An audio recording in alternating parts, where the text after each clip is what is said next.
jigila o b'an dɛmɛ ka kunnafoni ka lase Bamakɔ ani a lamini an ka foli bɛ ukirikina bɛɛ lajɛlen ka lamɛnbaw bɛɛ fo.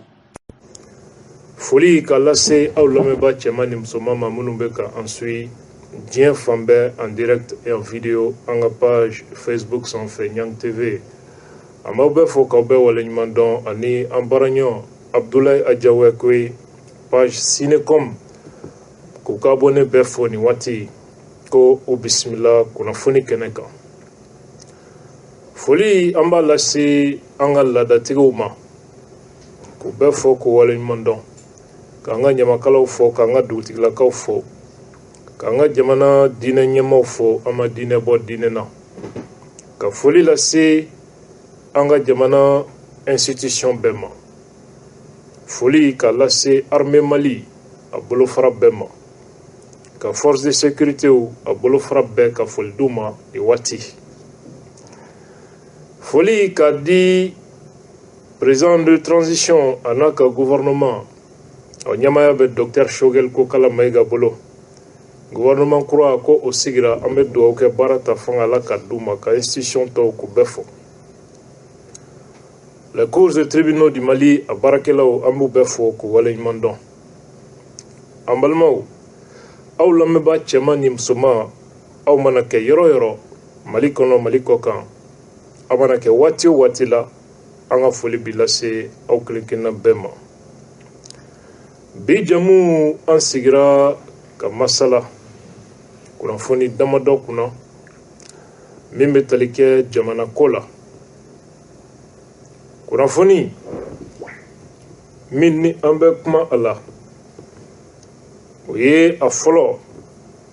docteur Choguel Kokala Mayiga danaya sɛmɛnna ale la ka kɛ premier ministre ye. A fana y'a ka gouvernement sigi ka lisi bɔ ka ben maa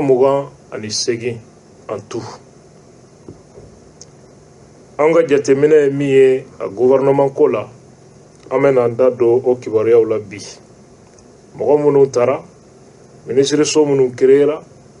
o créer kun ye mun ye i b'a faamu laɲini jumɛn bɛ Choguel la ni gouvernement sigili la. An balimaw an ko nin gouvernement min sigira a ka ca la kumabaw kan ka ɲɛsin fɛn jumɛn ma bɛɛ kan k'i yɛrɛ ɲininka. O kɔfɛ baarala gɛlɛya tɛ ban nin gouvernement ye u ka gɛlɛyaw bɛ se ka bɔ yɔrɔ jumɛn ni yɔrɔ jumɛn na o ye anw ka hakilina ye i n'a fɔ bɛɛ n'i ka hakilina don a kɔrɔfɔw kan cogo min. Babu filanan Imam Mahmud Diko ne yɛrɛ ka cɛkɔrɔba don an ka diinɛ ɲɛmɔgɔ don a ye kutuba min kɛ kunu juma a ka juma misiri la a kutuba kuma cayalen bɛ kosɛbɛ bi a kuma bɛ diɲɛ fan bɛɛ fɛ. A bɛ i n'a fɔ ɲɔgɔn jaabi donnen bɛ Faransi président ani Mahmud Diko ni ɲɔgɔn cɛ anw tun ye aw tulo lasɔm'o la. Kuma in yɛrɛ bɛ sababu bɛ fɛn jumɛn de nɔfɛ an ka faamuya ye min ye an bɛ na an da don o la. N'i ye Mahmud Diko ka kuma lamɛn kosɛbɛ nin kutuba in kɔnɔ a ka kuma ɲɛsinnen bɛ maliyɛnw de ma wa wala a ka kuma ɲɛsinnen bɛ maa minnu kɛn bɛ ka marifa ta k'u bɛ ka diinɛ lafasa a ɲɛsinnen bɛ olu de ma wa. Nin bɛɛ ye ɲininkali ye an bɛna ɲɔgɔn dɛmɛ min jaabi la bi jamu kɛnɛ kan. Mahmud Diko ka kuma kɔnɔ a b'a jɛya k'a fɔ Faransi jamana kafiriw don. Rusiw ni silamɛw bɛ maliyɛnw bɛ ka ɲini k'a fɔ ko olu fana kana Mali kɔnɔ kafiriw don. Kafiri ma fisa kafiri ye a bɛɛ ye kafiri kelenw de. Maa bɛ ɲininkali kɛ min na sisan n'a ma ɲɛ kafiriw bɛ yen silamɛw ye jɔnw ye. Mahmud Diko bolo a ka message kɔnɔ jɔnw de ye silamɛw ye. O jaabi an ka ɲɔgɔn ɲininka o la min bi an bila ka an hakili jagabɔ ko caman wɛrɛ kunna. Nka n'i ye Mahmud Diko ka kɔrɔfɔw ta ka lajɛ yɛrɛ sɔsɔ o fana bi ye a ka kuma kɔnɔ. N'i y'i ɲɛmada a ka kumaw fɛ i bɛ fɛn wɛrɛ y'a kɔnɔ n'o ye terrorisiya waleyaw olu majamuni ye u bɛ fɛn min wele ko apologie du terrorisme. ce qui est très grave. Hakilina yira do. Babu sabana français président a dusu carilen bɛ bi kosɛbɛ nka dimi bɛ fɛn min na a ma fɛn fɔ a la maa t'a dɔn nka sɔrɔdasi minnu bɛ fanga la olu b'a dɔn fɔɲɔgɔnkɔ kun ye min ye. Fɔɲɔgɔnkɔ in kun Mamudu Diko ko b'a la kosɛbɛ. Hakilima bɛ kulu kuncɛma dɔn fɔ ye. Francis président ko ale laban b'a ka sɔrɔdasiw bɔ Mali kɔnɔ. O kɔfɛ k'u bɛna yɛlɛma don u ka sɔrɔdasiya taabolow la n'o ye opération Barkhane ka yɛlɛma k'a kɛ fɛn wɛrɛ ye. Anw ko a bɛ se ka mun de faamuya nin bɛɛ kɔnɔ. Faransi ani Américains jɛra ka baara min kɛ Afghanistan sɔɔni u bɛ taa san 30 la u bɛ yen. Ni bɔnɛ tɛ hɛrɛ tɛ yen kuma si. Gɛlɛya bɛ juguya ka taa don o don. Anw ko o ɲɔgɔnna labɛntɔ dɔw ka ɲɛsin Mali ma wa? La question est là. An kan ka ɲɔgɔn dɛmɛ min jaabi la. La vraie info c'est du vrai changement. Yɛlɛma ale yɛrɛ bɛ daminɛ ni kunnafoni hakika dili de. Adamaden balo cogo jugu ka fisa a kibaru cogo jugu ye. Maanifin kibaruya ko jugu a b'a ɲi kɛ a jugu ye ka jugu kɛ a ɲi ye. A b'a faso ti k'a ban k'a di faso juguw ma ka sɔrɔ ka kule fasontanya kule jigilatigɛ kule k'o boloda. Dɔwɛrɛ tɛ adamadenw ye u hakili bɔ u yɛrɛ la k'u hakili di maa wɛrɛ ma k'o ka baara kɛ n'u hakili ye olu nɔ na. Pourtant, Voltaire l'avait dit depuis les siècles des Lumières, le XVIIIe siècle. Ceux qui peuvent vous faire croire en des absurdités pourront vous faire commettre des atrocités. Maa bɛ se ka miiri jugu don I hakili la, a bɛ se k'i bila baara jugu sugu bɛɛ kɛli la. Mali politiciens ni Mali diinɛ ɲɛmɔgɔw de ye nin politiki faamu kosɛbɛ. Ka faso denw ka karafe don da la, ka juru don n'u na, ka bɔgɔfɛrɛ don u ɲɛ na, k'u bila tatiɲɛ sira kan k'u tulo bɔ, k'u denw an'u mɔdenw ka siniɲɛsigi ka dilan. Hali bi u tɛgɛrɛ fɔ la k'u sauvebaw ye nin ye k'u bɛ dondala sira kan. Ka sɔrɔ Ala de bɛ dondala sira dɔn. Adamaden hakili ka fɛn ɲa ye. Hakili n'a ma nafa ɲɛ maanifin ye bagan ka fisa ye. Silamɛ mago tɛ hakilitan na. N'i ye kuranɛ sɛbɛnfuraw ta k'u dayɛlɛ, Ala bɛ kuma hakilitigiw de fɛ ka caya. Hali ka Ala ka kelebaciya dɔn ko Ala ye kelen ye, Ala bɛ yen. Ala kan bɛ hakilitigiw de ma. Maa min hakili tɛ nafa ɲa ye ale kɔ tɛ. Ka seereya dama ko Ala ye kelen ye, nin bɛɛ ye hakilitigiw ka baara de. Shahida Allahu annahu la ilaha illa huwa wal malaikatu wal ulul ilmi. Hakilitigiw ko do da. Suratul Imran. An balimaw ni ye an donkan ye bi kɛnɛ kɔnɔ sira d'an muso denmisɛnnin a gɛlɛyara bi Sevare kosɛbɛ ka sababuya kɛ garde nationale taara baara cɛjugu dɔ kɛ yen qui fait honte aujourd'hui à tous les Maliens. Vidéo carila bi réseaux sociaux kan. I bɛ sɔrɔdasiw ye garde nationale sɔrɔdasiw don. Sevare u bɛ bɔla ye u kan ka taa front na Mondoro. U taara se polisiw sigilen ma circulation na u ka poste la. U bɛ banɛni bilen na ka don polisiw kan k'u gosi k'u ka moto ta ka kari. U bɛ banɛni na u yɛrɛ ka tila ka o filmer k'o bila réseaux sociaux sanfɛ. Waati min ne ye video in ɲa sɔrɔ n ye ɲininkali daminɛ. Lakana ni armée bolofaraw kɔnɔ an dɔnbaa ka ca a sira fɛ kosɛbɛ. N ye ɲininkali daminɛ pour savoir de quoi il s'agit. Ko sɔrɔ Bamako Sotiba yan policiers 6e arrondissement policiers de tun bɛ u ka lakana baaraw la patrouille u taara dɔ sɔrɔ u ka mɔmɔni senfɛ o ye gardi sɔrɔsi dɔ ye u y'a lajɔ apparemment u ka kumaw fɔra ɲɔgɔn kɔ gardi ye polisiw jaabi ni kumakan kolonw de ye sawa u ka kumaw kɔni yɛlɛla ɲɔgɔn kan polisiw dimina u ye cɛ minɛ ka taa n'a ye commissariat la o fana y'a sɔrɔsi ɲɔgɔn wele ka na kɛlɛ wuli commissariat la samasamani barika bonyana ka fitinɛ juguya o kibaruya o ni minnu ye promotion ye dɔw ko 2017 promotion dɔw ko 2007 promotion mɔgɔw don n'o ye garde nationale ye olu fana ye yɔrɔ promotion fɛn bi bɔ i b'a sɔrɔ groupe whatsapp b'u bolo u b'u ka kumaw fɔ ye olu fana taara fɔ ko polisiw ye jɔnmaya kɛ garde dɔw la sɔrɔ o kibaruya selen o groupe kɔnɔ o tɔɲɔgɔn minnu filɛ nin ye Sevare garde nationale mɔgɔw olu fana tatɔ front na Mondoro u ɲɛ sura polisiw kan poste la u filɛ nin ye ka jigin ka na olu bɔgɔli daminɛ k'u fa n'u ba neni gardi minnu bɛ Kayi olu fana wulila ka se polisiw sigilen ma poste la Kayi kɔnɔ ka t'u ka motow kari k'u agresser ka tɛmɛ n'u yɛrɛ ye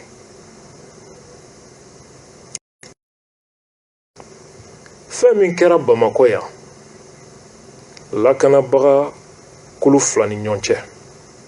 polisi dɔ ni gardi dɔ cɛ mun bɛ taa fo Sevare gardiw bila ka taa bin polisi sigilen kan ka agresser ko parce que ko dɔ kɛra Bamakɔ gardi dɔ la ko ma diya olu ye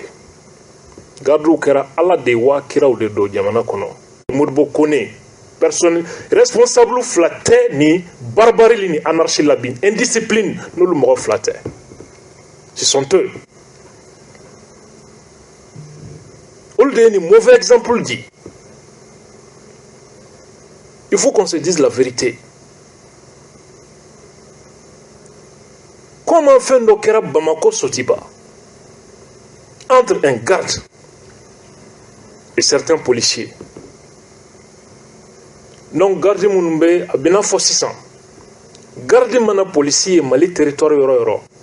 a y'u agresser parce qu'ils sont un corps armé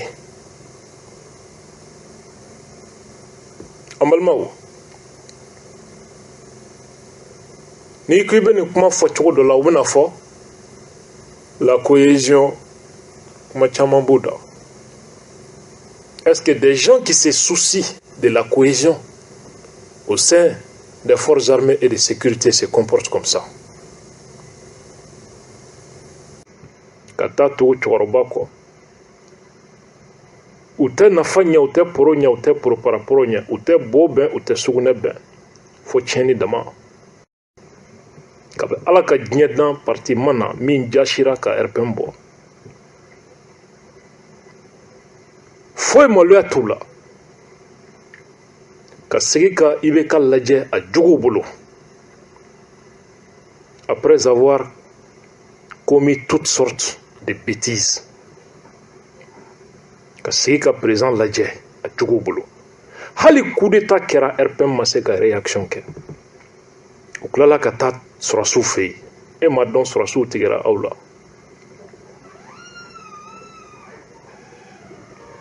ka da mun kan n'i y'a fɛn fɛn ɲininka a militant a parti jeune parti muso parti cadre ko i bɛ ka mɔgɔmaya ka parti la ka mɔgɔmaya parti la non c'est grave gouvernement fɔlɔ min sigira a ye Tereta kɛ ministre du développement rural jamana sɛnɛko jamana baganmarako jamana mɔniko k'a bɛɛ ta k'a di Tereta ma avec 15% du budget national des milliards de budget k'o bila bolo kan k'a ka taa tracteur ɲini ka na di sɛnɛkɛlaw ma a taara tracteur surfacturé Cɛbilen Dramé ka bɔ ka IBK affaibli ka mangoya ka jamanadenw tigɛ la a sababu fɔlɔ dɔ filɛ nin k'a ka taa engrais ɲini ka na di sɛnɛkɛlaw ma u taara engrais jugu ɲini ka na n'a ye ka na di jamana kɔnɔ engrais feerela tɛ u y'a gɛn ka bɔ gouvernement na ça c'est le président du parti ko ka nin bɛɛ kɔfɛ ko ka premier ministre ya d'olu ma kabi bɛ ka yɛlɛla fanga la fo ka taa se coup d'état ma assemblée présidentielle olu don cour constitutionnelle mɔgɔw olu de b'a sigi parce que assemblée président ye maa saba ale de b'a di RPM don président yɛrɛ RPM don ale bɛ maa saba di conseil supérieur de la magistrature olu bɛ mɔgɔ saba di président bɛ nin bɛɛ kɔnɔ conseil économique social et culturel RPM mɔgɔw bɛ yen a tila bɛɛ ye olu ye jamana maire tila bɛɛ ye olu ye jamana député fanba ye olu ye directeur de service olu don recrutement tɛ kɛ n'u niyɔrɔ sara tonnen tɛ min na concours tɛ kɛ u niyɔrɔ sara tonnen tɛ min na gouvernement kɔnɔ u dɔgɔyalen ministre 7 RPM ko premier ministre ya ma d'u ma dama u y'u bolo don u kɔnɔ k'olu ma jate nin bɛɛ kɔfɛ k'olu ma jate assemblée questeria olu don fonction publique tila bɛɛ olu don tout donc aujourd'hui Choguel hali chargé de mission ya ala kama EPM kana d'u ma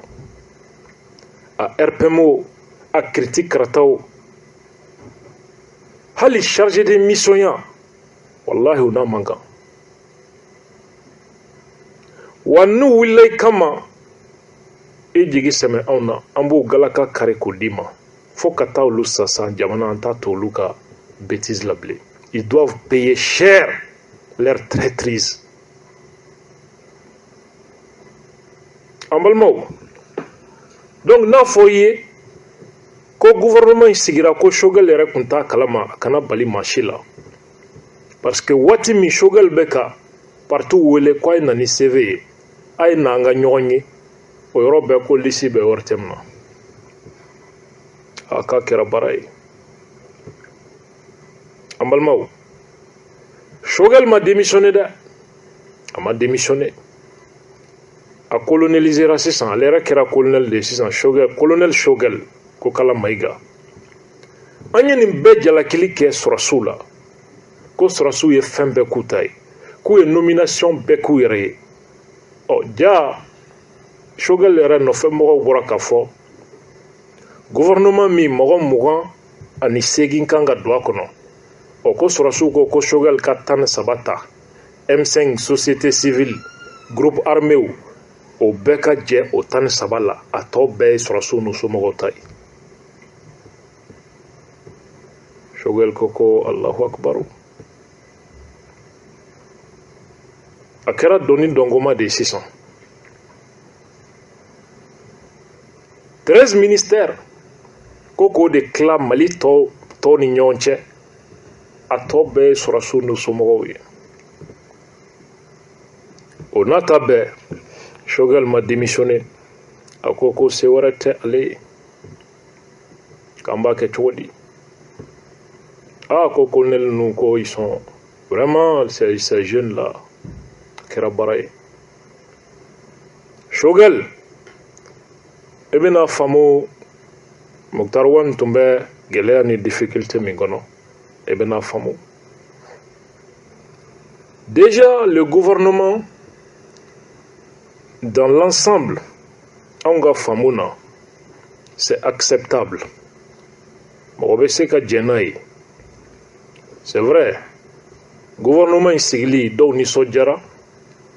dɔw dusu tiɲɛnen don minnu nisɔndiyara bɛɛ n'i ka nisɔndiya kun don dɔw nisɔndiyalen bɛ parce que u ɲɛ bɛ mɔgɔ dɔw la kɔnɔ vraiment valeur bɛ mɔgɔ minnu na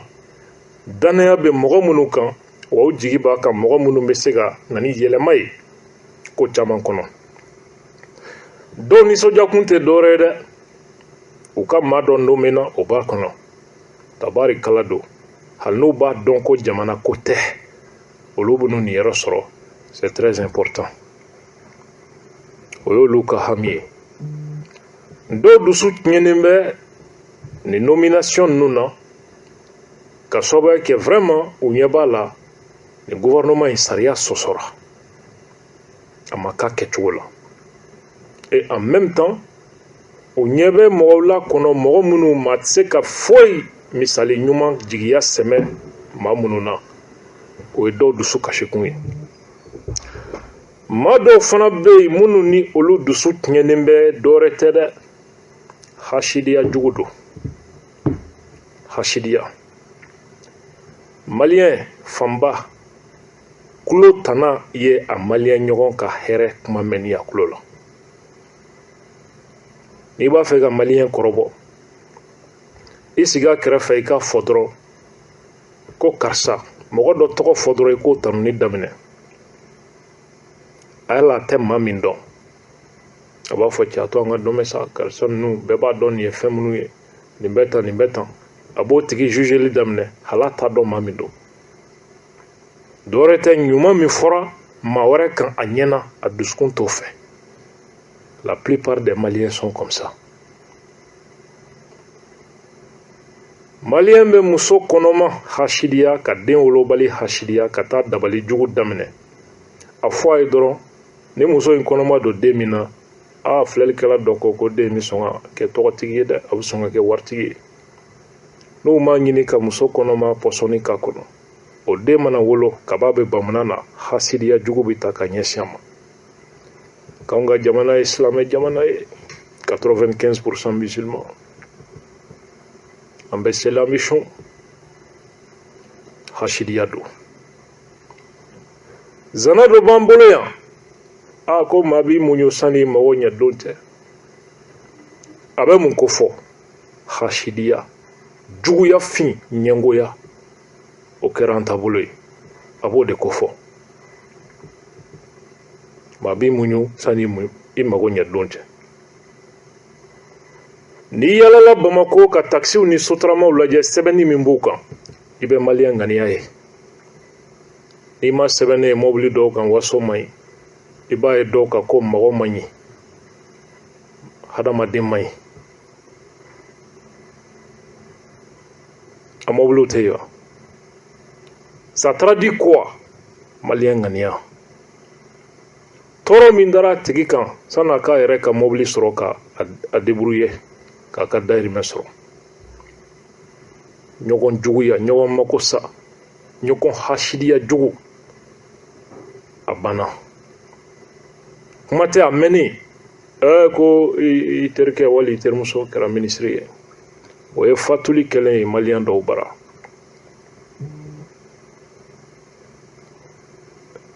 donc o minisiri kelen kelenw bɛ na fɛn fɛn bɛ na minisiri so min na hasidiya jugu ministère baarakɛlaw o b'o ta ka minisiri sɛgɛrɛ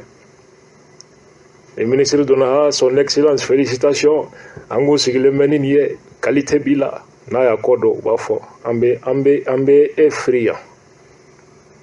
o ye baarakɛlaw kumakan ye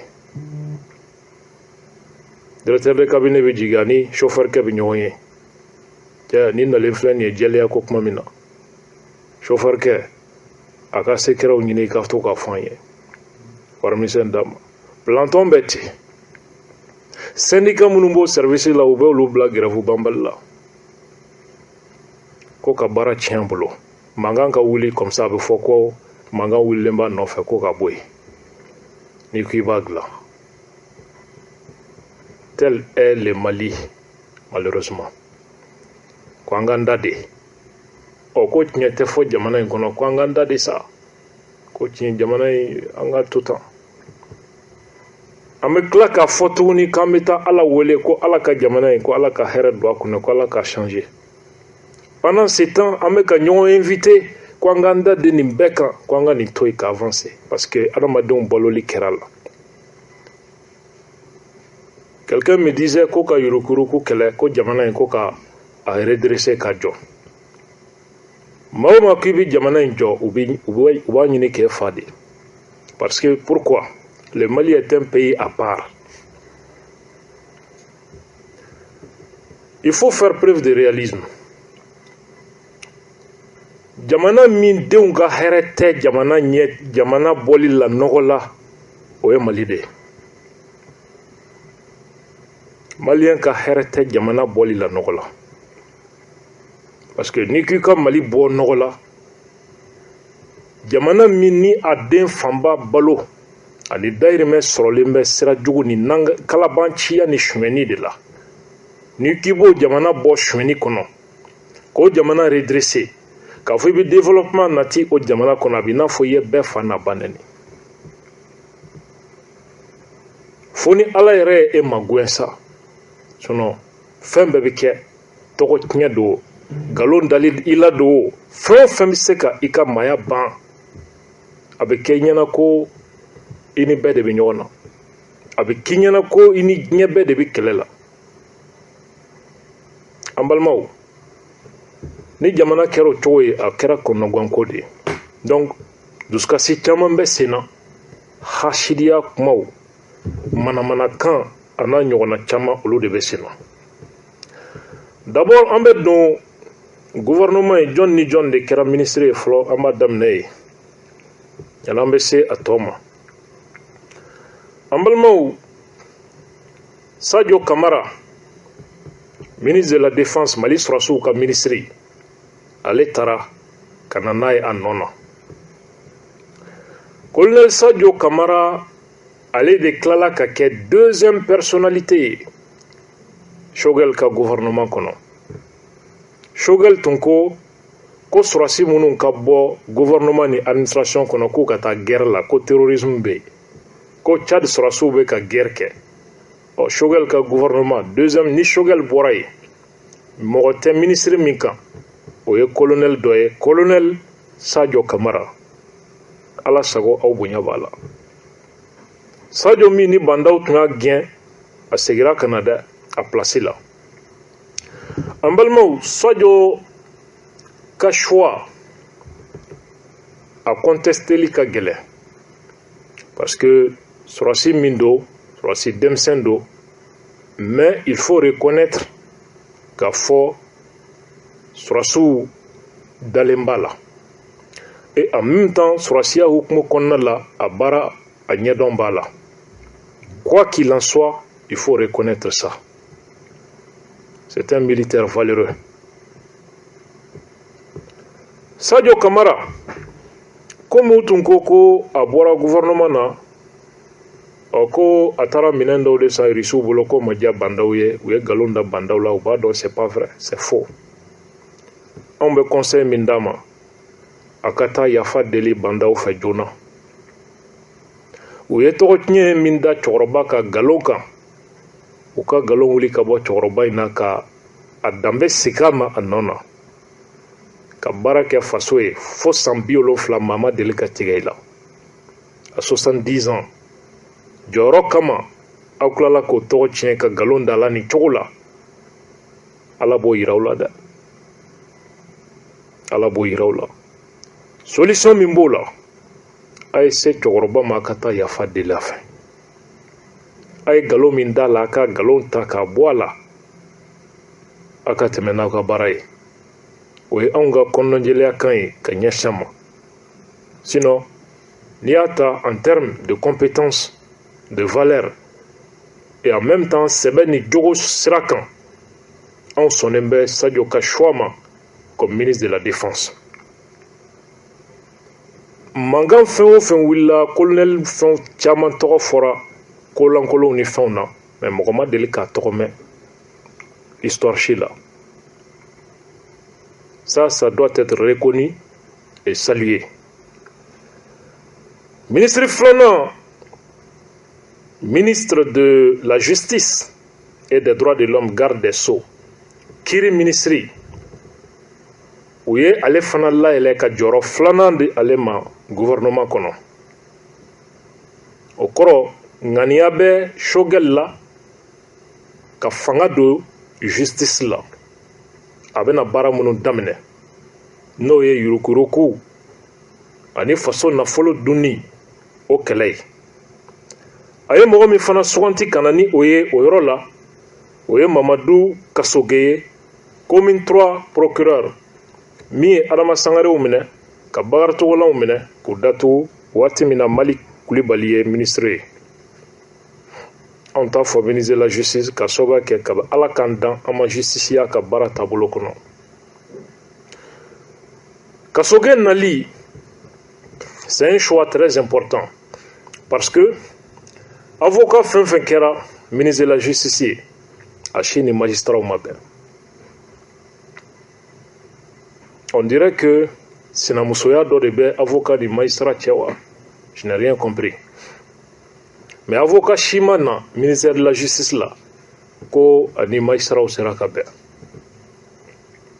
K'a daminɛ Mamadou Konate la ka na Mohamed Ali Bachili la hali tapo o kun commencera k'u ɲɛ kumu dɔɔni ale kɔrɔ. An balimaw, le fait que ministre taara ka bɔ magistrat yɛrɛ cɛ la, ça c'est une façon ka magistrature bɛɛ ka solidarité sɔrɔ, et surtout mɔgɔ min choisira o ye magistrat ka syndicat ba dɔ ɲɛmɔgɔ ye n'o ye SAMU ye, o président do. An balimaw,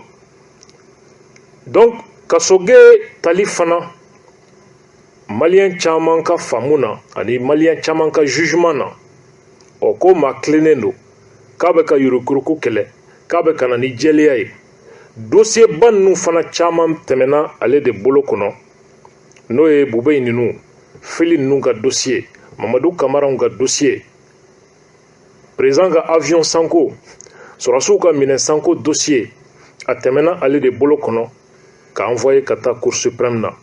Donc en bolo, le fait que on en est allé aujourd'hui ministre de la justice, c'est pour que la force d'amende au COP se casse à Dana Togomi. On a observer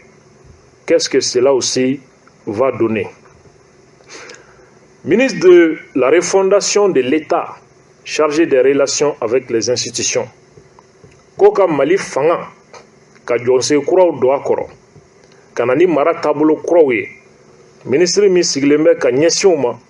u y'o jɔyɔrɔ ta k'o kalifa M5 RFP mɔgɔw la, a mɔgɔ jumɛn? Ibrahima Ikasa Maïga. M5 min ko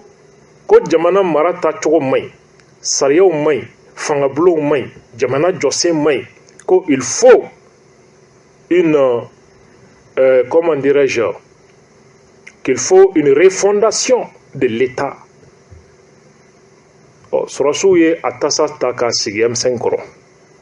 Aw de m'a fɔ ko ka fanga jɔ taabolo kuraw kan wa? A filɛ nin y'aw bolo. Ka tila ka bɔ k'u bɛna kuma wɛrɛ fɔ an ye, a ko a donna ta a bɔra tan, colonel karisa, an tɛ maa si lamɛn bilen. Refondation min kuma tun bɛ aw da, so ye kɛnɛ ye, a tɔ tora bolibako ye, a taara k'a di aw ma. Ça, c'est un choix extrêmement important.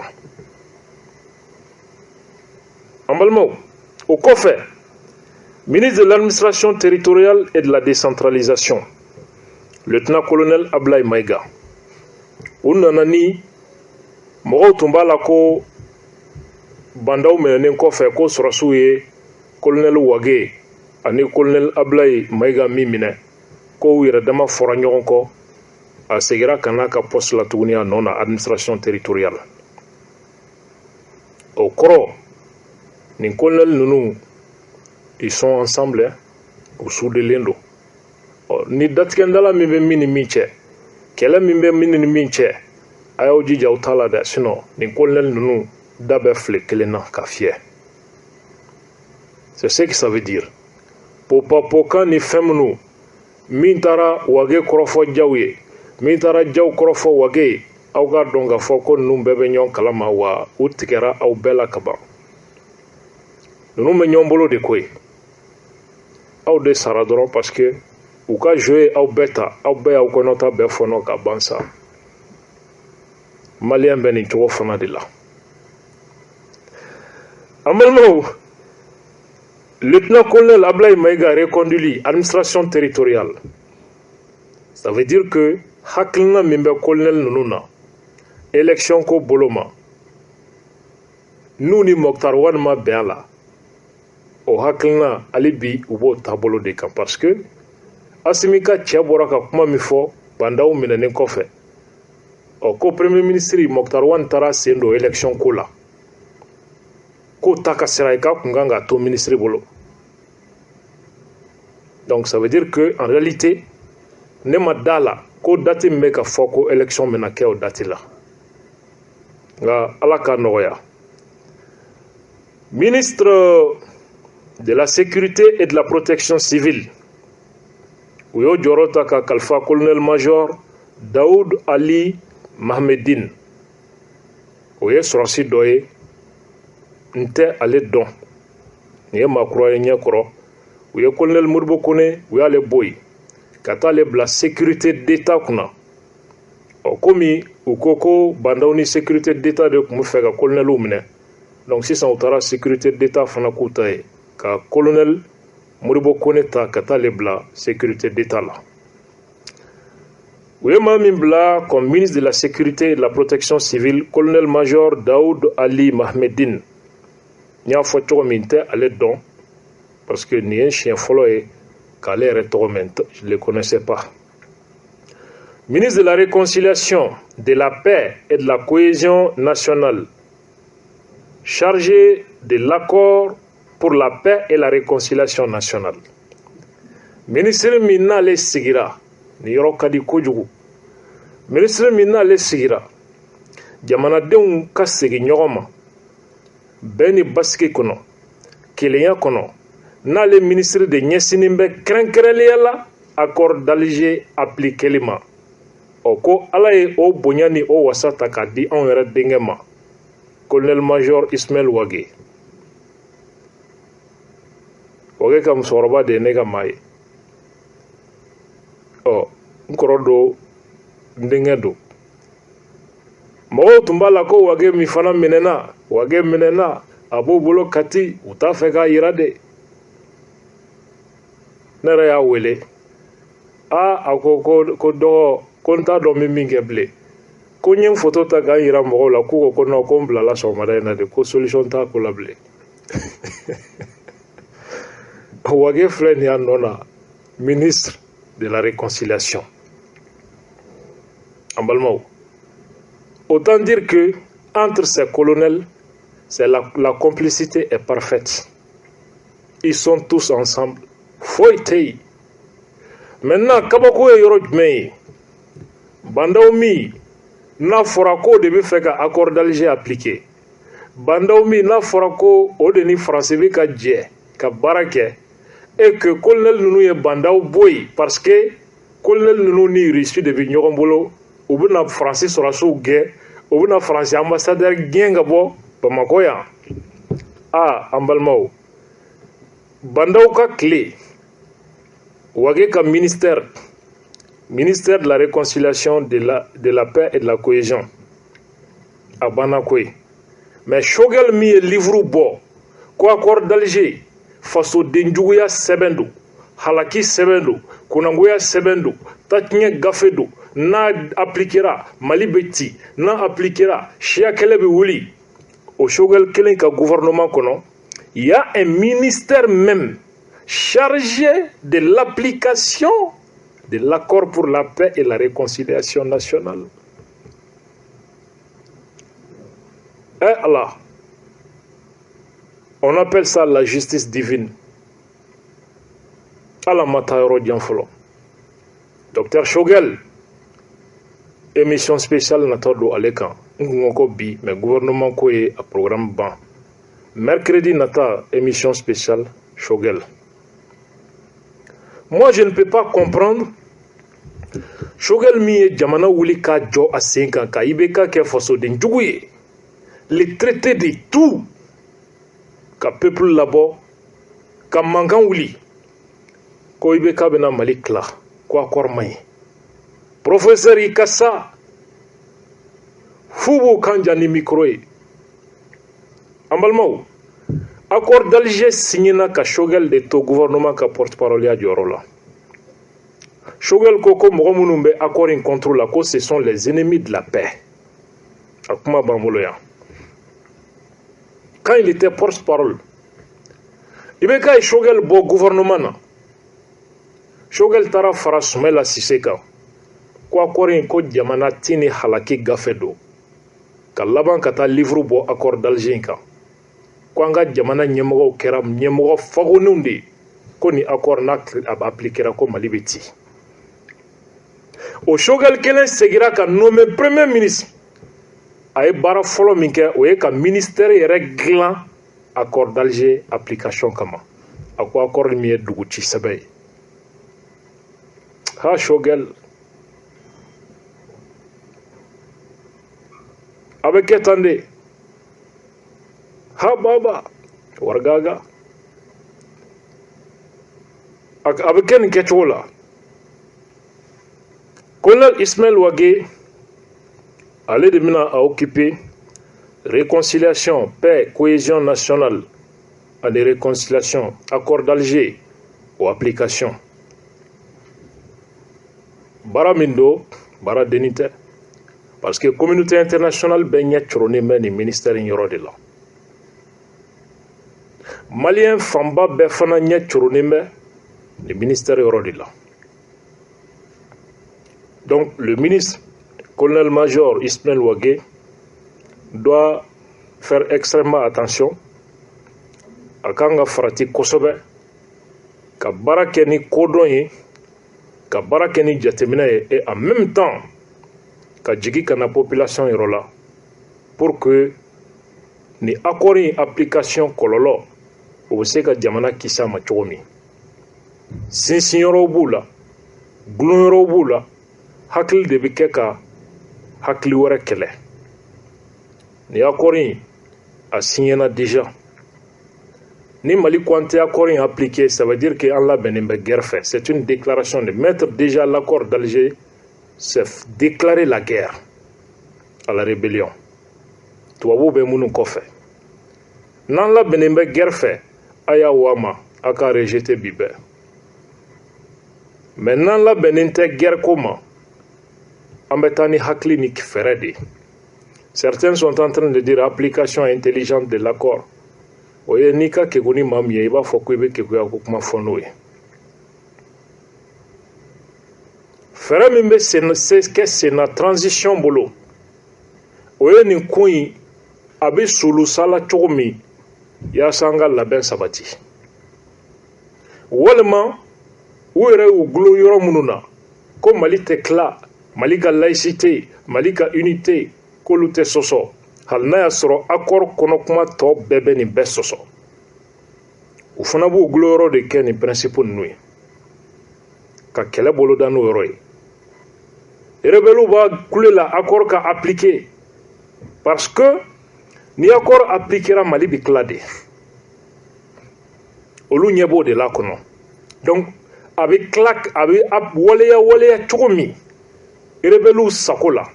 n'a taara ten o ye Mali kilalen. Mali fana accord in u y'a dilan k'a sɛbɛn cogo min ni maliyɛnw fana y'a ta k'a lajɛ a bɛ k'i ɲɛna ko Mali ka laɲini b'a kɔnɔ.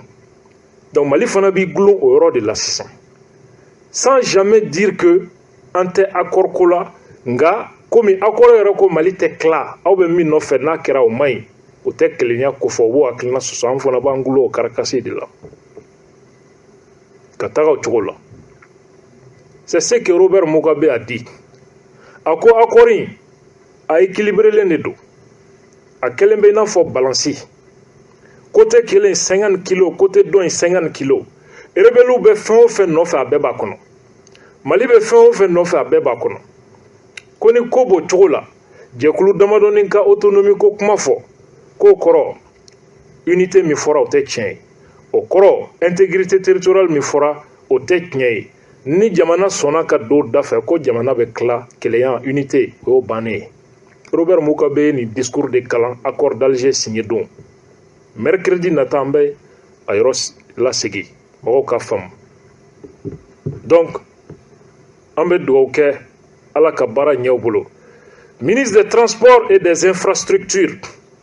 Madame Dambele Madina Sissoko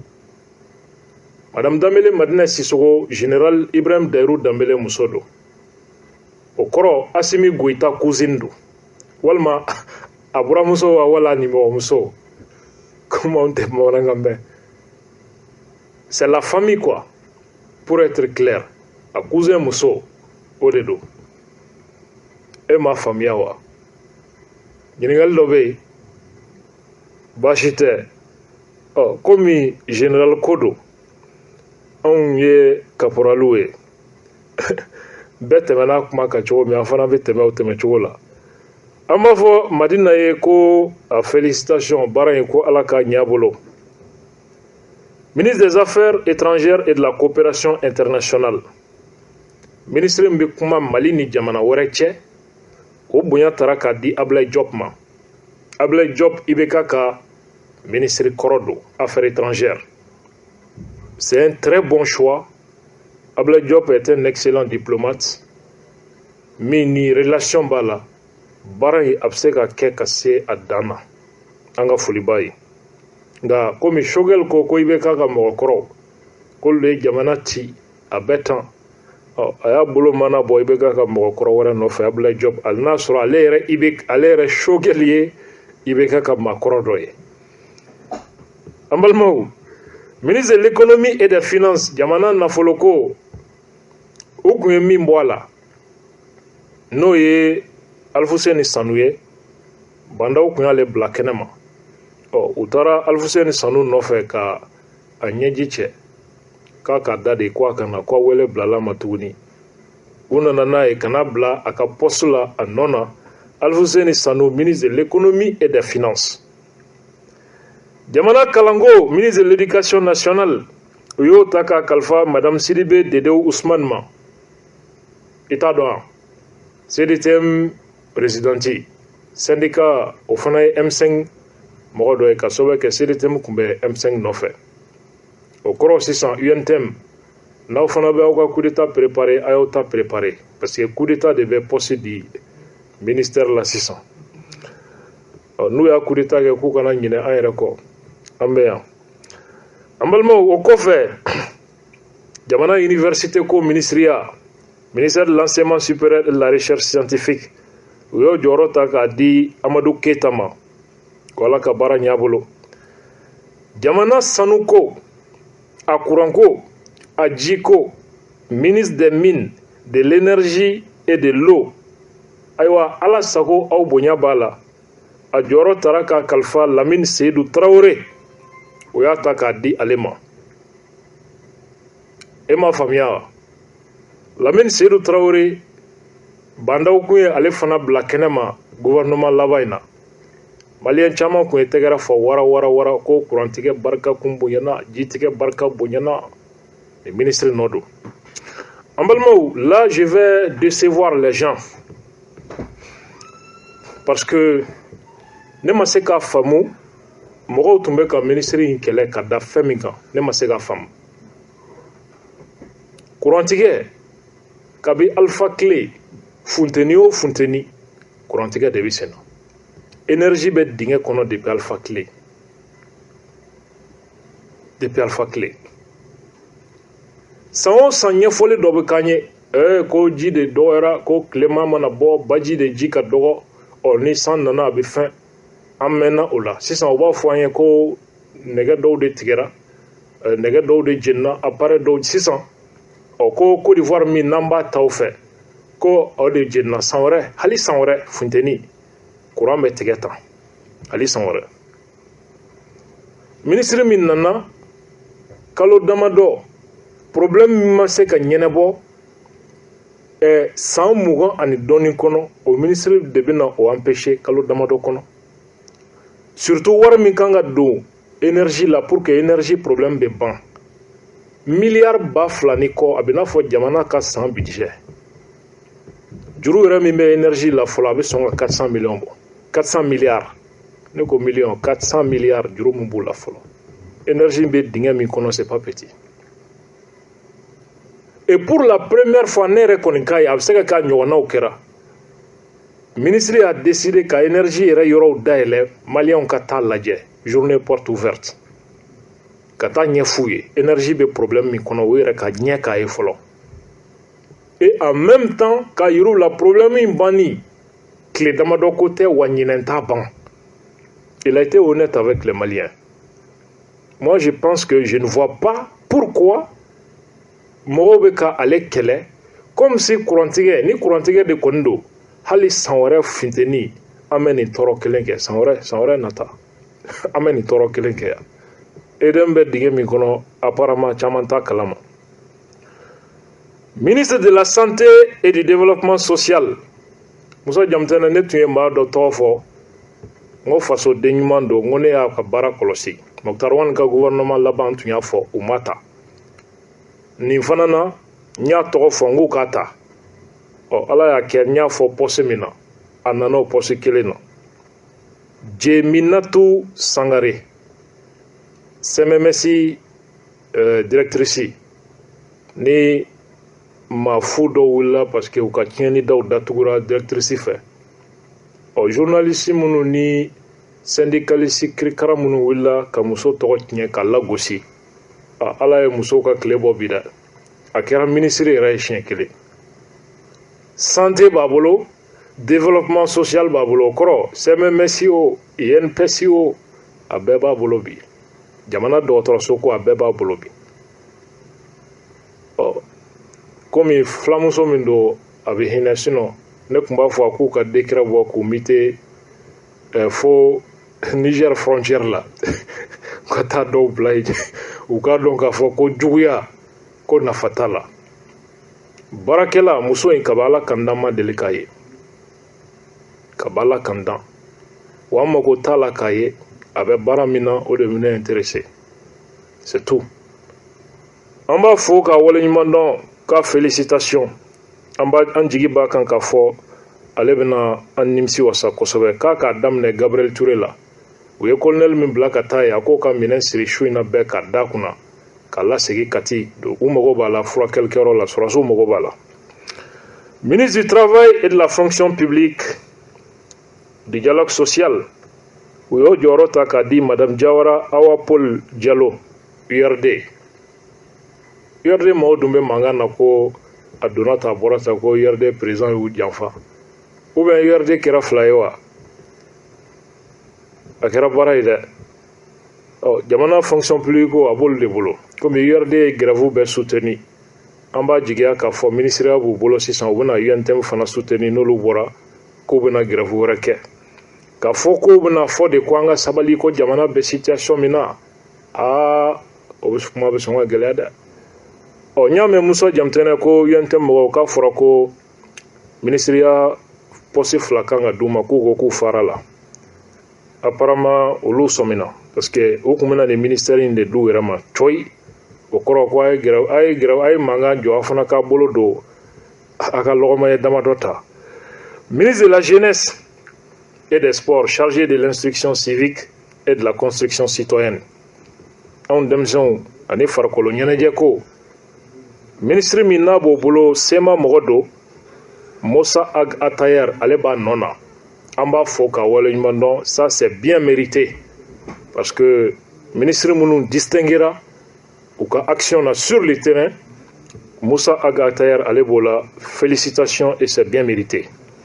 Ministre des Maliens établi à l'extérieur et de l'intégration africaine Tunwarange u ka ministry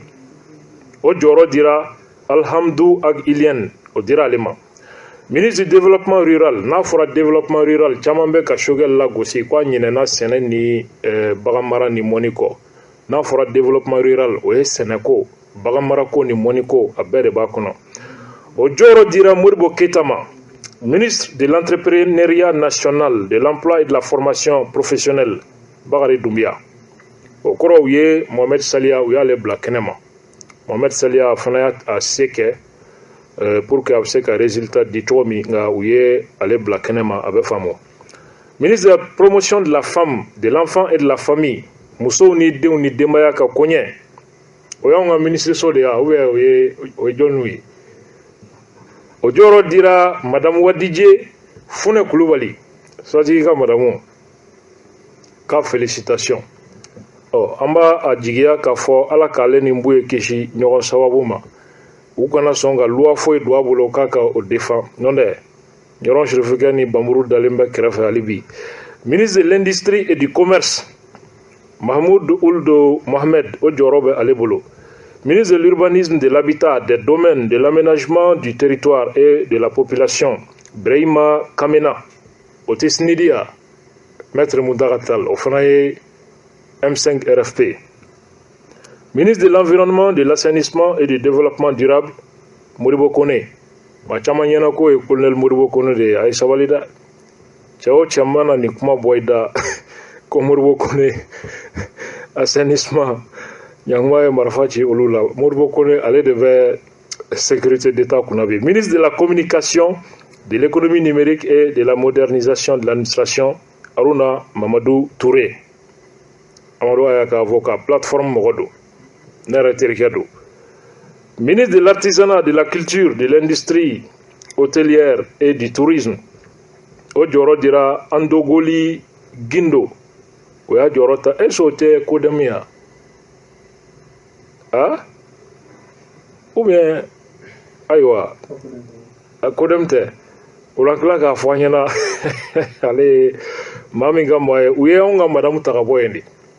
madamu Cɛbilen Darame o kuma u k'u sigi ka kɔlɔlɔ makɔnɔ nin ye guerre de déclaré ye sisan sa force vive ni force populaire bɛɛ bɛ na ɲɔgɔn retrouver an bɛ dugawu kɛ ministre des affaires religieuses, du culte et des coutumes diinɛ ko ni an ka bato ko ministre a ka Sikaso ka ɲi ale b'a nɔ na Mamadou Kone min ye u ye kɛrɛfɛ ministre dɔw mɛriw kɛrɛfɛ n'o ye ministre délégué auprès du premier ministre chargé des réformes politiques et institutionnelles o fana ye accord d'Alger volet dɔ ye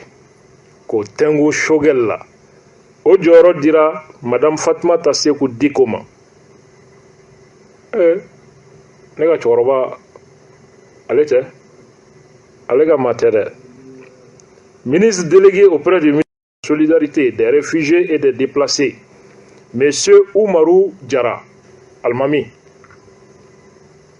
Aïe, non, elle était. Aïe, ça va ça, elle était. M5 Imam Oumar Diarra. Ngale koko M5 lu ye janfan kɛ k'olu taara a kumakan tɛ yen de wa Imam Oumar Diarra a ka nin kumakan ye a bɛ yen a d'a ma dɛ. Parce que M5 jamakulu tiɲɛ don ni jama cayara bɛɛ bɛ na ni hakilina ye an kana ɲɔgɔn nɛgɛ dɔw donna kɛlɛ in na u ka kɛ minisiri ye dɔrɔn jama cayara bɛɛ bɛ na ni hakilina ye an kana ɲɔgɔn nɛgɛ dɔw donna kɛlɛ in na u ka kɛ minisiri ye dɔrɔn parce que M5 jamakulu tiɲɛ don ni jama cayara bɛɛ bɛ na ni hakilina ye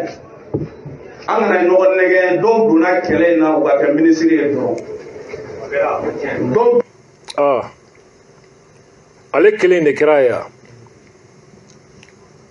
Allahu akbar ya jabbar masa Allah an yi mun gila an desani ale do baasi tɛ à l'avant ministre délégué auprès du ministre du développement rural chargé de l'élevage et de la pêche o ye ministre min bila développement rural kɛrɛfɛ k'ale ka ɲɛsin baganmara ani mɔniko ma kɛrɛnkɛrɛnnenya la Yobaba ADP Maliba président bandaw ka gouvernement poste ba de tun b'u bolo ye k'o poste minɛw la ka tila ka n'u mɛriw kɛrɛfɛ tan ka tila ka don aw tun kan ka a fɔ k'u fara nin dɔw la sa c'est dommage quoi. An balimaw gouvernement filɛ nin ye gouvernement min n'a sigira sen kan ko ka jamana ko ka a labaara ala k'a ta fanga d'u ma i bɛ mun faamu nin kɔnɔ diplomatie Ablaye Diop u nana n'ale ye i bɛ k'a ka ministre kɔrɔ dɔn accord d'Alger signature a n'a application ale de tun bɛ o ko kunna u nana n'a ye fana accord d'Alger ko kuma di fana na Dr Shogel ka bɔ yen ka tila ka minisiriso kɛrɛnkɛrɛn ka ɲɛsin accord d'Alger application ma o bɛ colonel major Ismaël Wage bolo ka sema ni plateforme mɔgɔw fana nommé gouvernement kɔnɔ nin bɛɛ ye accord d'Alger application ganiya de ye refondation de l'État ICASA de bɛ yen URD minnu furadama ko accord in k'a bɛ Mali tila État refondation bɛna kɛ conformément aux dispositions de l'accord d'Alger au ministère fana bɛ yen ka tila ka ministère délégué dɔ créer k'o tɛngun Shogel yɛrɛ la ministre délégué chargé des réformes politiques et institutionnelles o fana ye accord d'Alger o yɔrɔ jugu minnu bɛ yen n'a jamana tila yɔrɔ don constitution falenniw ni fɛnw o yɔrɔw ka tila k'o fana tɛngun Shogel yɛrɛ la siɲɛ kelen k'a ka maa nommé a ye mɔgɔ nommé ça veut dire que n'i ye gouvernement in fan bɛɛ lajɛ a tila bɛɛ accord ko kuma de dominenen bɛ a kɔnɔna la Shogel tɛna sɔn ka ɲɛ jɔ maliyɛnw ɲɛna k'a bɛ accord appliqué tan c'est dommage an balimaw i b'a ye k'a fɔ ŋaniya bɛ yen yurukuruku ni surafɛnw kɛlɛli la ka sɔrɔ kɛ nakun ye o dossier ninnu kɛlɛli de équipement militaire ko avion présidentiel sanko o dossier pour que ka se ka ni vérificateur ka rapport ninnu ka se k'o kɛlɛ kɛ et en même temps M5 ka manifestation ninnu saya minnu kɛra assemblée jenini mɔgɔw bolofɛnw jenini station jenini k'o baara kɛ o kɔrɔ Shogel yɛrɛ bɛ taa kaso la yanni sɔnni cɛ an balimaw ka bɔ yen i b'a ye k'a fɔ nin gouvernement in kɔnɔ jateminɛ dɔw fana ka kan ka kɛ o dɔ ye jumɛn ye min ye cɛbilen ninnu kɔni y'a jira k'a fɔ ko olu namarala nka M5 kɔnɔ déjà balaw wulilen don dɛ balawba de wulilen don M5 jeunesse sarafo ale bɔra ka mankan wuli ka sɔbɛ kɛ ni maa minnu taara M5 kɔnɔ maa caman ma jɛ n'a ye Modibo Kone ninnu n'ale tun ye CMDT directeur ye ani fɛn ninnu kuma caman n b'a dɔn M5 jamakulu tɔ dusukasi bɛna dɔw ni tigɛ bi nka jeunesse olu ko ko janfana ka ban sarafo d'a ma an k'a lamɛn an wulila ka kɛlɛ ci a ka kɛlɛ kɛ waati la k'a fɔ n ko an ka sɔrɔsiw u ka taa fɔrɔn na n ko sabu n k'an ye Marcel ye Idriss Déby a sara fɔrɔn na a faso ye a ko k'a tɛ k'a kɛ dɔwɛrɛ kɔsɔn a tɛ k'a kɛ foyi kɔsɔn parce que a faso ka d'a ye an welela ka mankan ci k'a fɔ ko colonel Bugu ka colonel k'u ka taa nord la k'u ka taa kɛlɛ kɛ nka an nana gouvernement kura sigilen tuguni o gouvernement kura an nana ye colonel Bugu kelenw de bɛ yen jɔn y'olu nommé anw yɛrɛ ka président n'o ye Shogel Kukala Mayiga ye vraiment bi a kɛla jigilatigɛ ko ye a kɛla makari ko ye a kɛra kinikini ko ye M5 ma sabu an kun sigilen tɛ ni nin wa an ko yɛlɛma de yɛlɛma min bɛ se ka maliyɛn den bɛɛ nafa wa anw ye gouvernement min ye vraiment ne ye gouvernement min ye a gouvernement tɛ se ka taa ni Mali ye yɔrɔ la sabu gouvernement in kɛla de e min ye mankan kɛ hɔn i nin yɔrɔ la hɔn i nin yɔrɔ la faso mako t'o la faso ko de a ka yɛlɛma tiɲɛ ka sɛnɛkɛla k'i ta sɔrɔ jagokɛla k'i ta sɔrɔ mɔnikɛla k'i ta sɔrɔ bɛɛ lajɛlen k'i ta sɔrɔ faso kɔnɔ n ko faso mako b'o de la nka an nana mun ye yɛlɛma min bɛ ka kɛ bi yɛlɛma in a tɛ ka taa ɲɛ sabu an ko yɛlɛma de le 10 commandement n'anw min y'o di anw y'a ye CNT cili b'a la CNT a cili a tɛna ci wa anw sigalen don n'anw ka martyrs yɛrɛ ka kiri bila kɛ tuguni o tuma maliyɛnw mun de bɛ kɛ halisa n'anw jɔlen don an ka dɔ fara an ka cɛsiri jala kan k'a ɲɛsin faso in ma walasa faso in bɛ se ka jɔ tiɲɛ kan hɔrɔnya ka danbe ka tilennenya kan sabu anw ma kɛlɛ kɛ k'a fɔ ko dɔ k'a ta k'a bila yɔrɔ dɔ la an ye kɛlɛ kɛ de n ko yɛlɛma kura sɔrɔsiw k'u ka sɔrɔsiya baara kɛ civils k'u ka civiliya baara kɛ civil tɛ se ka sɔrɔsi ka baara kɛ sɔrɔsi tɛ se ka civil ka baara kɛ an y'a tila an y'o kɛlɛ de bɛ yen mun de bɛ yen anw ma min ɲini Wage fɛ mun de bɛ yen anw ma min fɔ Jaw ye mun de bɛ yen anw ma min fɔ Hashim ye mun de bɛ yen anw ma min fɔ Sayo Kamara ye mun de bɛ yen anw ma min fɔ Moro Kɔnɛ ni colonel 5 a fɔlɔ ni ne ma ko colonel Bugu wa colonel Bugu halisa o colonel Bugu kelen de bɛ yen maliyɛnw aw bɔra ka kasi ko mankan min a bɔra ka kasi ko yɛlɛma min a yɛlɛma sira ma ta dɛ yɛlɛma sira ma ta sabu a fɔra de ko fanga ko sifinnakaw de kan k'u kɔgɔ don fanga kɔrɔ anw y'a fɔ an b'an ka armée malienne soutenir à 100% nka armée malienne jumɛn ko don minnu sɔnna ka taa kɛlɛ kɛ minnu sɔnna ka t'u kɔgɔ da jugu la minnu bɛ k'an ka dugukolo ɲini k'a d'a ma tiɲɛ ka hɔrɔnya ka dɛmɛ kan nka bi bi sarafo mankan don a kɛra jigilatigɛ ko ye a kɛra kinikini ko ye wa a kɛra makarikoba de ye tiɲɛ yɛrɛ la bi ne sarafo kɔni jigilatigɛra pewu a tɛ ko ne ko bɛ kɛ minisiri ye yɔrɔ o ko ne kuma t'a la n tɛna kɛ minisiri président a ɲinitɔla tɛ n fɛ nka tiɲɛ fɔli anw bɛ tiɲɛ fɔ a n'a b'an yɛrɛ kun kan M5 ko k'ale ta tɛ jɔyɔrɔ ɲini ye M5 ko yɛlɛma ka kɛ tiɲɛ de ka bɛɛ lajɛlen da ka don fasoko la yali o kɛra wa yali gouvernement min sigilen filɛ o bɛ se k'o kɛ wa gouvernement min sigila a dɔw bɛ u nana kabini u nana poste la fo ka taa fɔ bi u ma se ka prévu kelen yira olu taara k'olu rekondi colonel Bugu o mɔgɔw bɛɛ nana aw bɛ se k'olu mɔgɔw lana cogo di ka tila ka taa datu colonel dɔ fana ka fɛn cili la CNT cili la o bɛ kɛ cogo di maliyɛnw san kelen kɛlɛ a kɛra fu ye maliyɛnw san kelen kɛlɛ foyi ma y'a kɔfɛ nimisa kɔ maliyɛnw san kelen kɛlɛ foyi ma y'a kɔfɛ tɔɔrɔ kɔ nka n'an bɛ taa an bɛ se n'an bɛ taa ala bɛ tiɲɛ dɛmɛ n'an bɛ taa ala bɛ tiɲɛ dɛmɛ n'an bɛ taa ala bɛ tiɲɛ dɛmɛ anw de fɔ anw ta ye fasoko de ye anw ta ye fasoko de ye ka nin fɛn sigi ka ban pewu jeunesse ma hali kelen sɔrɔ a la a fɔra ko sɛgɛn bɛ jamana min kɔnɔ a fɔra ko jamana min tɛ se ka taa fiyewu ni jamana jeunesse tɛ ko jeunesse k'olu dɛmɛ nkalon kan ko jeunesse k'olu dɛmɛ nkalon kan a fɔra ko Mutari k'o tɛ se ka foyi kɛ ko ni bandaw tɛ ko bandaw tɛ se ka foyi kɛ ni Asimi tɛ a turu sere fila anw yɛrɛ fana ma dɛ anw ye Bouake ninnu kɔrɔmatigɛya k'u ka taa nord la ka Borokone ninnu kɔrɔmatigɛya k'u ka taa nord la ka Sadio Kamara ninnu kɔrɔmatigɛya k'u ka taa nord la ka Asimi yɛrɛ wele ko commando jaa ma tila fɔlɔ wallahi a ma tila ka bɔ k'aw bɛɛ lajɛlen fɔ k'aw bɛɛ lajɛlen waleɲuman dɔn nin kun y'a balimakɛ n'a dɔgɔkɛ Sarafo nin kun y'o mankan ye Sarafo ne de ko an bɛ taa tiɲɛ kan fo ka taa fɔ don min na min kɛra gouvernement ye bi nin gouvernement tɛ se ka taa ni Mali ye ale arayida la nin ye diɲɛ dan ka arayida ye nin gouvernement tɛ se ka taa ni Mali ye arayida la sabu Mali b'i yɛrɛ Bamakɔ b'i yɛrɛ sɔrɔ Mali kɔnɔ arayida b'i yɛrɛ sɔrɔ Bamakɔ kɔnɔ nin tɛ se ka taa ni Mali ye ale arayida la ka bɔ k'aw bɛɛ lajɛlen fɔ k'aw bɛɛ lajɛlen waleɲuman dɔn inshallah diɲɛ don o don tiɲɛ an b'a labato tiɲɛ an n'an b'an yɛrɛ kun kan bi M5 bɔra ka population jigi kɔrɔ M5 bɔra maliyɛnw jigi kɔrɔ M5 bɔra bɛɛ lajɛlen jigi kɔrɔ ka aw fo ka waleɲuman dɔn ka fɔ aw ye wasalam cɛ n'a sera ɲamakɔrɔ anw man cun ka jigi ye cɛ u ka jigin baji la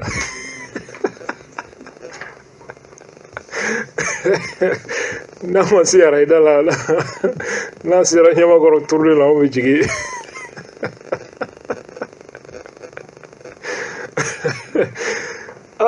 a bɔra ka min fɔ wulibali don a kɛra bɛɛ ɲɛna yan donc ko colonel su fusalen bɛ ni politiciens ye bi masa ala CNT tiliko kuma jamana ko CNT tiliko kuma bilala ko a bilala mɔgɔ minnu ko ka état ka terrain de vie dɔgɔya olu b'a la ko non ko hali ni CNT ma ci k'u ka a kɛ assemblée ɲɔgɔnna ye 147 membres o tɛ charge wɛrɛ état kan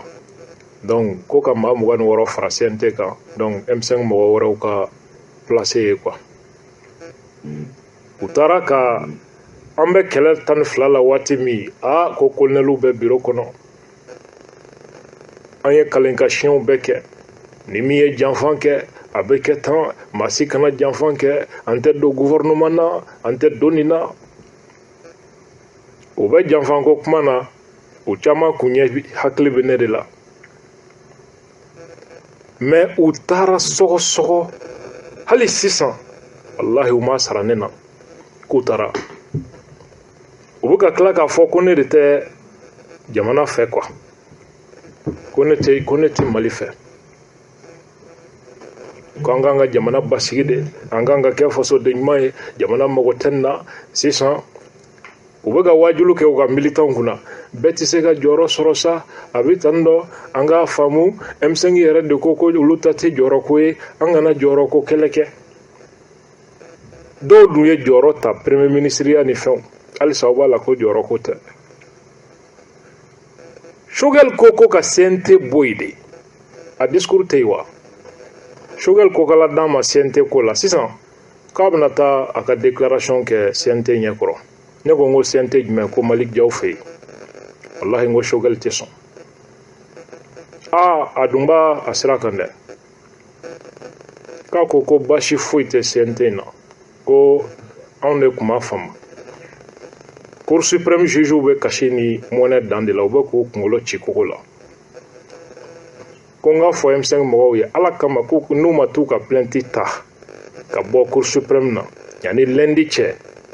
k'u b'a bila ɲamaminɛ na Choguel ka kuma d'an ma sa dissolution est réclamée par l'ensemble des forces politiques et sociales aujourd'hui. Même celles qui ne sont pas là le réclament.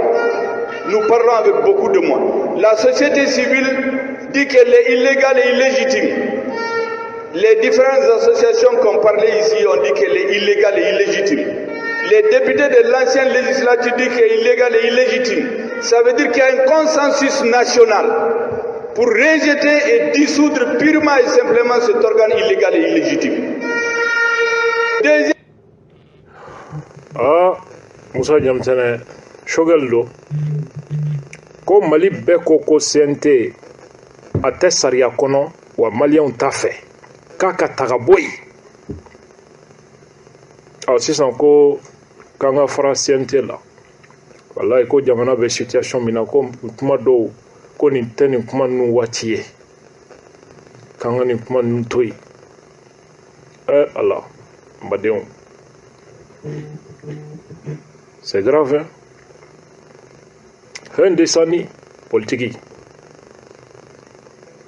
man ɲi.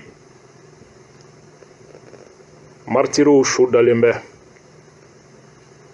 u kamana gannen bɛ Ala ka ɲininkali jaabi ɲuman d'u da, nka somɔgɔw bɛ kasi la. Somɔgɔw olu bɛ kasi la. Mɔgɔ minnu sara a dɔw y'u somɔgɔw jigi ye, u ka maa kelen ma nommé yɔrɔ si. A ye taa malo bɔrɛ d'u ma, a ye taa nin d'u ma. Geribuw de don wa? Est-ce que geribuw de don? A ye pɔsi minnu tila, maa minnu somɔgɔw sara, maa t'u ka du kɔnɔ min bɛ se ka nommé wa? O mɔgɔw bɛ yen. Donc nin ye aw ɲinɛnen olu kɔ wa? Justice pour les martyrs, jugement, aw b'o balo cogo dɔn fɔlɔ wa? San'aw ka girin ko kiri ka tigɛ, aw bɛ pɔsi ko kɛlɛ la, place ko kɛlɛ la, denbaya bɛ ka balo cogo min, aw b'o kalama wa? Mercredi, an bɛ segin ka na o babu nɔfɛ. An balimaw, ayiwa nin ye CNT ko kuma, nin ye a bannen de pewu. CNT bɛ ci, a bɛ don tan, a bɔ tan. Wa a b'a to an ka dɔ mɛn bita kɔ bita ɲɛ. Kolonɛli ninnu b'u jo fɛ dɛ. Wallahi ne tɛ jigin u la bilen. U b'u jo fɛ. A ye wa ma. Waati n'a cogoya kama on est obligé ka bɔ sujet kɔnɔ nin yɔrɔ la pour que an bɛ avancer ka na an ka sujet filanan nɔfɛ.